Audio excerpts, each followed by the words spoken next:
Bienvenidos queridos amigos a este cuarto mes del año 2023 que nos regala el Señor, el mes de abril. En este mes y propiamente el día de mañana iniciamos la gran celebración de la Semana Santa, la semana que cambió la historia de la humanidad. Les invito para que la vivamos como lo que es, una Semana Santa, porque de las 52 semanas que tiene el año, solo una de ellas es llamada así, Santa, Semana Santa. Por lo tanto, no es una semana más del calendario, no es una semana más del año, no es una semana para descansar o irse de paseo.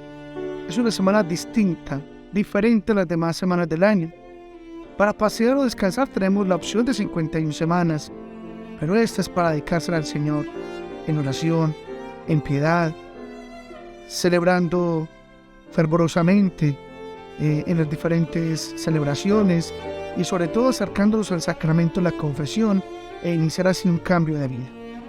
Bueno, les invito para que meditemos en el Evangelio de este día, tomado de San Juan, capítulo 11, versículos del 45 al 57. En aquel tiempo muchos judíos que habían venido a casa de María, al ver lo que había hecho Jesús, creyeron en él. Pero algunos acudieron a los fariseos y les contaron lo que había hecho Jesús. Los sumos sacerdotes y los fariseos convocaron el Sanedrín y dijeron: ¿qué hacemos? Este hombre hace muchos signos. Si lo dejamos seguir, todos creerán en él. Y vendrán los romanos y nos destruirán el lugar santo y la nación.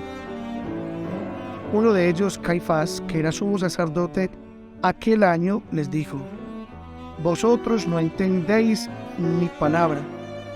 ¿No comprendéis que os conviene que uno muera por el pueblo y que no perezca la nación entera? Esto no lo dijo por propio impulso, sino que por ser sumo sacerdote aquel año, habló proféticamente, anunciando que Jesús iba a morir por la nación. Y no solo por la nación, sino también para reunir a los hijos de Dios dispersos. Y aquel día decidieron darle muerte. Por eso Jesús ya no andaba públicamente con los judíos, sino que se retiró a la región vecina al desierto, a una ciudad llamada Efraín, y pasaba allí el tiempo con los discípulos. Se acercaba la Pascua a los judíos, y muchos de aquella región subían a Jerusalén antes de la Pascua para purificarse. Buscaban a Jesús y estando en el templo se preguntaban: ¿qué os parece? ¿No vendrá a la fiesta? Los sumos sacerdotes y fariseos habían mandado que el que se enterase de dónde estaba les avisara para prenderlo. Palabra del Señor. Gloria a ti, Señor Jesús. Dice este evangelio que acabamos de escuchar que los sumos sacerdotes y los fariseos convocaron el Sanedrín y dijeron: ¿qué hacemos? Este hombre hace muchos signos. Si lo dejamos seguir, todos creerán en él. Y pensaba yo: ojalá sea así. Ojalá sean muchos los que a partir de ahora crean en el Señor. Ojalá sean muchos los que a partir de ahora abran su corazón a la fe en el Señor. Ojalá seamos muchos los que a partir de ahora cambiemos, transformemos y convirtamos nuestra vida al Señor. Porque hay mucha gente que dice: sí, yo creo en Dios. Dios es lo más importante en mi vida. Dios es lo que yo hago con todo mi ser. Y por eso soy practicante de mi fe, rezo, oro, voy a misa, me confieso. Pero también hay personas que dicen que no creen en Dios, que ellos no pierden el tiempo en esas cosas, que ellos no son supersticiosos, que ellos no pierden el tiempo en esos inventos que ha hecho el hombre para refugiar sus miedos. O están los que dicen que sí, que creen en Dios pero no en la iglesia, que creen en Dios pero no en los curas, que creen en Dios pero no pisan un templo, que creen en Dios pero que tienen un concepto muy personal de Él, o creen en Él pero a su manera. De hecho, esa frase es muy común. Yo creo en Dios a mi manera. ¿Y qué quiere decir yo creo en Dios a mi manera? Pues quiere decir que me he hecho un Dios a mi gusto, que me he hecho un Dios según mis complacencias, que me he hecho un Dios según mi manera de pensar y de ver la vida, que me he hecho un Dios a mi imagen y a mi semejanza. Qué impresionante esto. El ser humano le quiere decir a Dios cómo tiene que ser. Y a la manera del ser humano, ¿cómo resulta Dios? Pues un Dios enano, un Dios mezquino, un Dios superficial, un Dios mediocre, un Dios trivial, un Dios igualito al ser humano y un Dios con los mismos defectos del ser humano. ¿Por qué? Porque sencillamente es un Dios creado a imagen y semejanza del hombre.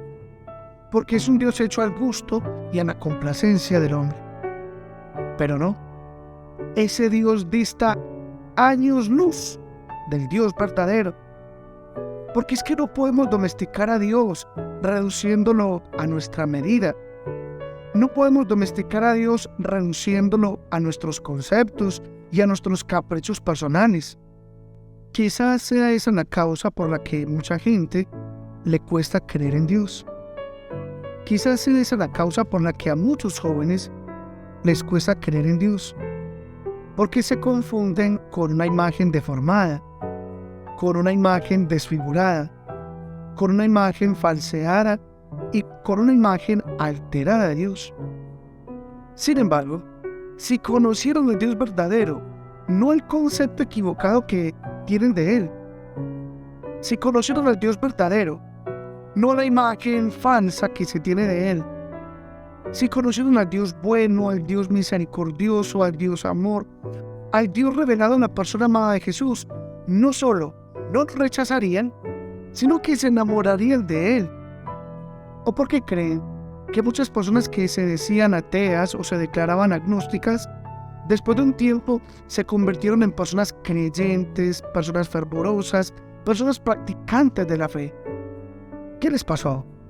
¿Saben qué les pasó? Que purificaron el concepto errado que tenían de Dios. Purificaron la imagen distorsionada y equivocada que tenían de Dios. Y abrazaron y aceptaron al Dios verdadero en sus vidas. Por eso, quien rechaza a Dios, en verdad no está rechazando a Dios. Lo que está rechazando es un concepto equivocado que tiene o le han transmitido de Dios. Quien dice no creer en Dios, en verdad en lo que no cree, es en lo que ve de incoherente en las personas que decimos creer en Dios. Es en la imagen distorsionada que le hemos presentado de Él. Por eso, en esta Semana Santa, demos testimonio a los nuestros de ese Dios verdadero que tanto nos ama. Que el Señor nos bendiga a todos en el nombre del Padre, y del Hijo, y del Espíritu Santo. Amén.